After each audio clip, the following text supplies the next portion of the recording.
الرحمن لفظ ایک ہے لیکن آیت ہو گئی، حالانکہ اس کے کوئی معنی نہیں بنتے ہیں۔ الرحمن بھئی کیا مطلب الرحمن؟ خبر جڑے گی علم القرآن، رحمان نے قرآن سکھایا، اب جملہ مکمل ہو گیا۔ کیوں انہیں علیحدہ کیا گیا؟ اس کی بڑی ایک حکمت ہے۔ ایک آیت ہو سکتی تھی الرحمن علم القرآن، ایک جملہ، خلق الانسان دوسرا جملہ، علمہ البیان تیسرا جملہ، لیکن نہیں، پہلے جملے کو سپلٹ کر دیا۔ کیوں؟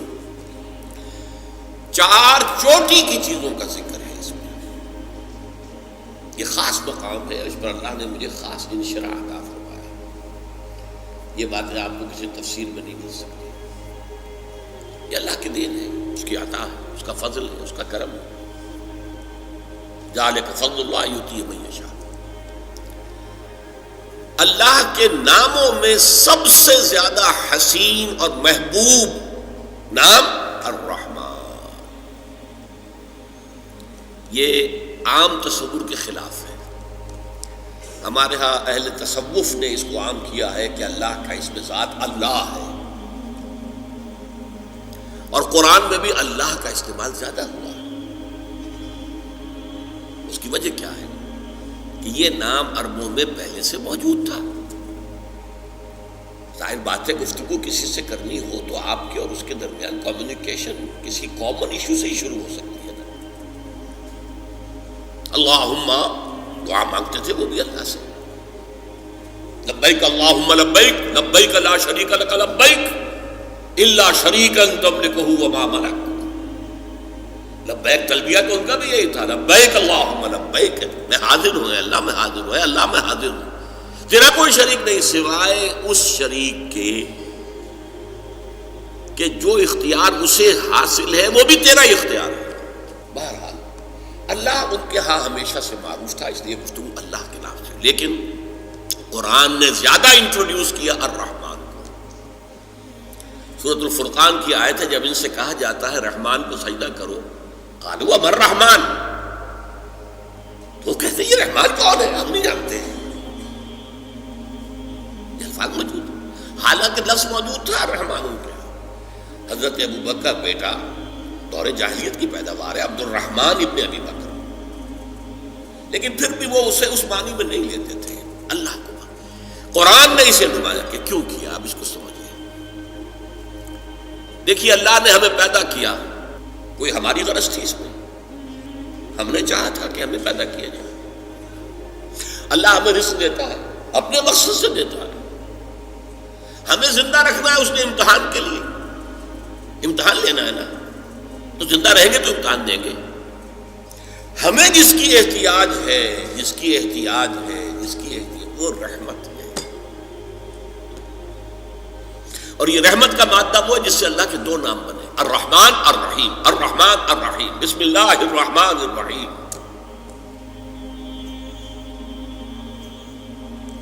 رحمت کی سب سے زیادہ ضرورت ہے، کیوں؟ حضور نے فرمایا کوئی شخص جنت میں داخل نہیں ہو سکتا محض اپنے اعمال سے، جب تک کہ رحمت خداوندی دستگیری نہ کرے۔ دستگیری کسے کہتے ہیں؟ کسی کا ہاتھ پکڑ لینا، پکڑ کے کھینچ لینا، دستگیری۔ کسی صحابی نے بڑی ہمت کی، پوچھ لیا حضور آپ بھی؟ جب آپ نے کہا کوئی انسان نہیں جائے گا جنت میں صرف اپنے اعمال کی بنیاد پر، تو بڑا کیٹیگوریکل سٹیٹمنٹ ہے، کوئی ایکسیپشن ہے؟ آپ ایکسیپشن ہیں یا نہیں؟ فرمان نہیں، میں بھی، الا ان یتغمدنی ربی برحمتہ، میں بھی جنت میں داخل نہیں ہو سکوں گا اگر میری رب کی رحمت مجھے ڈھانپ نہ لے۔ تو ہمیں سب سے زیادہ کس شے کی ضرورت ہے؟ اگر اصل زندگی آخرت کی ہے، اور وہ یا جنت ابدا ہے یا نار ابدا ہے، تو ہماری اصل ضرورت کیا ہے؟ رحمت خدا۔ علم القرآن، اس نے سکھایا ہے قرآن۔ پہلی بات تو واضح ہوئی، جیسے کہ پہلی میں دو آیتیں سنا چکا ہوں، قل بفضل اللہ و برحمتہ، اللہ کی رحمت کا مظہر ہے قرآن، یہاں فرمایا رحمانیت کا مظہر عدم قرآن ہے. رحمان جو ہے یہ مبالغے کا صیغہ ہے. عرب کہے گا انا عطشان، میں پیاسا مر رہا ہوں پیاس سے. انا جوعان، میں بھوک سے مر رہا ہوں. غضبان، نہایت غضبناک. رحمان، نہایت نہیں، نہایت رحمان، جس کی رحمت ٹھاٹھے مارتے ہوئے سمندر کے پانی جوش. یہ رحمت خداوندی کے جوش کا مظہر ہے کہ اس نے قرآن عطا کیا. دوسری بات کیا ہے اس میں؟ باقی سارے علوم کس نے دیے ہیں؟ سائنس کس نے سکھائی ہے؟ یہ وہ علم الاسماء آدم کلھا ہے جو حضرت آدم کے اندر ودیت کر دیا گیا تھا. پورا علم، سائنس کا پورا علم. لیکن وہ کس شکل میں تھا؟ جیسے آم کی گٹھلی میں آم کا درخت ہوتا ہے. اسے توڑیں گے پھوڑیں گے تو گٹھلی کے اندر کچھ بھی نظر نہیں آئے گا، لیکن درخت سارا کہاں سے آتا ہے؟ اس کو آپ انگریزی میں کہتے ہیں پوٹینشلی. پوٹینشلی عربی میں کہتے ہیں بالقوہ. بالقوہ پوٹینشلی سارا یہ علم جو ہے سائنٹیفک اینڈ ٹیکنالوجیکل یہ حضرت آدم کو دے دیا گیا. اسی بنا پر مسجود ملائکہ، اسی بنا پر خلیفۃ اللہ. خیر، لیکن یہ علم ہے جو ایکسفولیٹ ہو رہا ہے. جیسے آم کی گٹھلی سے پہلے 2 پتیاں نکلتی ہیں، پھر اٹھتی ہیں، چڑھتی ہیں، تنا بنتا ہے، پودا ہے، پھر درخت بنتا ہے. کئی سال لگتے ہیں. اسی لیے ہزاروں برس ہو گئے ہیں اس آم کی گٹھلی سے یہ علوم برآمد ہو رہے ہیں. اور یہ پچھلا 100 سال یہ ایکسپلوژن، دھماکہ ہے علم کا. معلومات کی انتہا ہے، ٹیکنالوجی کی انتہا ہے. چاند کو تو قدموں تلے آدمی روند کے آ گیا ہے، اب وہ کمند ڈال رہا ہے مریخ پر. کمند تو جا کے اٹک گئی ہے وہاں. لیکن سارے علوم میں چوٹی کا علم قرآن کا علم ہے. اللہ کے تمام اسماء میں چوٹی کا نام الرحمن. اور جتنا بھی علم اس نے انسان کو دیا، ملائکہ کو دیا، جنات کو دیا، کسی کو دیا، سائنسدانوں کو دیا، فلسفیوں کو دیا، ان میں چوٹی کا علم قرآن. اس کی رحمانیت کا مظہر عتم. اگلی آیت آسان ہے. خلق الانسان، انسان کو پیدا کیا. آپ گزر جائیں گے. بھائی انسان کو پیدا کیا، کیا جنات کو نہیں کیا؟ کیا ملائکہ کو نہیں کیا؟ نورانی ہستیاں ہیں. کیا گیلیکسیز کو پیدا نہیں کیا؟ سورج کو نہیں کیا؟ چاند کو نہیں کیا؟ سیاروں کو نہیں کیا؟ ستاروں کو نہیں کیا؟ پہاڑوں کو نہیں کیا؟ جانوروں کو نہیں کیا؟ لیکن اس کی تخلیق کا نقطہ عروج، کلائمیکس، وہ انسان. میں نے کہا تھا 4 چیزیں چوٹی کی آ رہی ہیں. اللہ کے ناموں میں سب سے اونچا نام الرحمن. اس کے دیے ہوئے علوم میں سب سے اونچا علم القرآن. اس کی تخلیق میں سب سے اونچی تخلیق، جس کے لیے کہا گیا ہے قرآن میں خلقتہ بیدی. اس آدم کی تخلیق میں نے اپنے دونوں ہاتھوں سے کی. فسجد الملائکۃ کلھم اجمعون. اس قدر تاکید ہے. الملائکہ حصر، تمام فرشتوں نے سجدہ کیا. سب کے سب نے کیا، سب کے سب نے کیا، تاکہ کہیں مغالطہ نہ رہ جائے کہ شاید جبریل نے نہ کیا ہو، شاید اسرافیل نے نہ کیا ہو، یہ تو بڑے اونچے فرشتے. نہیں، سب کے سب نے، سب کے سب نے، سب کے سب نے کیا. وہ ہے انسان. سمجھ میں آ رہی ہے بات؟ یہ آیتیں ایسے ہی نہیں ہیں بس الرحمن علم القرآن خلق الانسان علمہ البیان، بس خلاص. اور کیا؟ اچھا، اگلی آیت علمہ البیان، اسے بیان کی صلاحیت عطا کی. بینائی کس نے عطا کی ہے؟ فرمائیں اللہ نے. یہ سنوائی کان کس نے دیے؟ ہاتھ پاؤں کس نے دیے؟ ہمیں کتنی صلاحیتیں دی گئی. چوٹی چوٹی کی صلاحیت قوت بیان ہے. آ رہے نا آپ ایک حساب سے. ہماری اگر بینائی ہے تو حیوانات کی بینائی ہم سے 1000 گنا زیادہ ہے. بعض جانوروں کی بینائی ہم سے 1000 گنا زیادہ ہے. عقاب اتنی بلندی سے زمین پر پڑی ہوئی سوئی کو بھی دیکھتا ہے. ایسے حیوانات بھی ہیں جو بغیر روشنی کے دیکھتے ہیں. ہو گئے نا ہم سے آگے. ان کی قوت سماعت ہم سے بہت آگے ہے. گھوڑے کے سوار نے ابھی کوئی آواز نہیں سنی، گھوڑے کے کان نے سن لی ہے، اس کے کان کھڑے ہو گئے. اینٹیناز جنہیں آپ کہتے ہیں کنوتیاں، گھوڑے کی کنوتیاں کھڑی ہو گئی کہ کوئی خطرہ ہے. ابھی سوار کے فرشتوں کو بھی پتہ نہیں ہے. اس کی سماعت اتنی تیز ہے.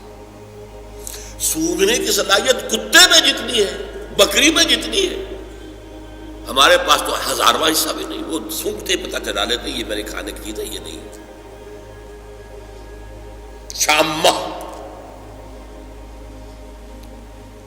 اس اعتبار سے سوچئے ساری صلاحیتوں میں ٹاپ کی صلاحیت انسان کے پاس. اسی لیے انسان کو کہتے ہیں حیوان ناطق، یہ بات کرنے والا حیوان. یہ چوٹی کی 4 چیزیں چوٹی کی.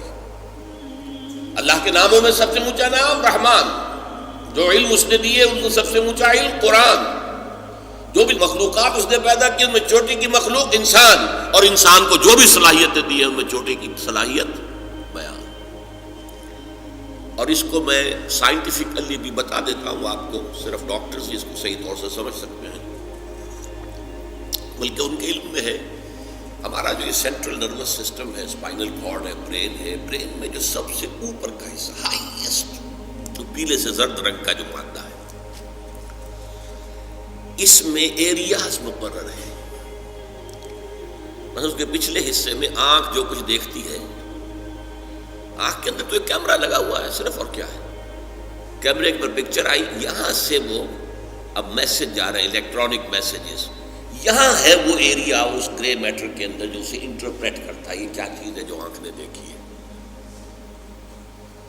اسے آپ کہیں گے ویژن سینٹر، دماغ کا. آنکھ کچھ نہیں دیکھ سکتی، آنکھ تو ایک آلہ ہے صرف. دیکھنے والی شے تو یہاں دماغ میں ہے. کان کی تو ہوا کی وہ جو بھی ویو سے ٹکرا رہی ہیں یہ انٹرپریٹ کہاں ہوتی ہے؟ دماغ میں ہوتی ہے. ایئرنگ سینٹر سب سے بڑا ایریا جو ہے اس میں وہ اسپیچ سینٹر کہلاتا ہے. اور اس کے 2 حصے ہیں، دوسروں کی گفتگو کو سمجھنا اور پھر اپنے مافی الضمیر کو بیان کرنا. 2 حصے ہیں. جیسے کہ ایک بہت چھوٹا سا فینومینن ہے، آپ کا ہاتھ یہاں رکھا ہوا تھا، کسی چیز نے کاٹا، فوراً ہاتھ آپ نے کھینچ لیا، حالانکہ آپ کے کانشیس لیول پہ کوئی فیصلہ نہیں ہوا ہے. یہاں سے سینسیشن گئی ہے آپ کو، اور یہاں سے آرڈر آیا ہٹاؤ آپ یہاں سے. تو ہر چیز کے یہ 2 حصے ہیں. تو اسی طریقے سے ہم سنتے ہیں، سمجھتے ہیں، یہ ہمارا ایک فیکٹر ہے. پھر اپنی رائے قائم کرتے ہیں، پھر اس کو بیان کرتے ہیں. تو اسپیچ سینٹر کے بھی یہ 2 حصے ہیں، اور ہمارے برین میں لارجسٹ جو ایریا ہے وہ اسپیچ سینٹر ہے. اچھا اب میں آ رہا ہوں، یہ آیتیں 4 ہوئیں. الرحمن علم القرآن خلق الانسان علمہ البیان. ٹھیک، جملے کتنے ہیں؟ 3. الرحمن علم القرآن ایک جملہ، خلق الانسان دوسرا جملہ، علمہ البیان تیسرا جملہ. اب اگر آپ کو یاد ہو ارتھمیٹک میں ایک قاعدہ پڑھایا جاتا تھا، اب بھی پڑھایا جاتا ہوگا، ریشیو پروپورشن، نسبت و تناسب. 3 ویلیوز دی ہوئی ہے، 4تھی تلاش کرو. یہ 3 ویلیوز آ گئی ہیں ان 4 آیات میں. 4تھی تلاش کرو. 4تھی کیا ہوگی؟ اعلیٰ ترین صلاحیت کو اعلیٰ ترین شے پر استعمال کرو. کیا مطلب؟ سب سے اونچی صلاحیت، سب سے اونچی نعمت جو ہے اللہ کی، اس پر صرف کرو. قرآن سمجھو اور سمجھاؤ. یہ ریشو پروپورشن سے نتیجہ نکلا کہ نہیں نکلا؟ لیکن قرآن کا اصول کیا ہے؟ وہ خلا چھوڑ جاتا ہے. یہاں خلا چھوڑ دیا نا چوتھی چیز کا. الرحمن علم القرآن خلق الانسان علمہ البیان. اب الشمس والقمر بحسبان، بات بدل گئی. ان تینوں کا نتیجہ کیا ہے؟ ان تین آیات کا یہ خلا چھوڑ دیا. یہ خلا چھوڑا ہے اولو الالباب کے لیے، ہوش مند لوگوں کے لیے، عقل مند لوگوں کے لیے، کہ اپنی عقل کو اپلائی کرو. اور اللہ کا یہ فضل و کرم ہے کہ اس کے ضمن میں اللہ نے محمد الرسول اللہ صلی اللہ علیہ وسلم کے ذریعے سے ہمیں اس خلا کو بھی پر کرنے کا ایک سہولت دے دی.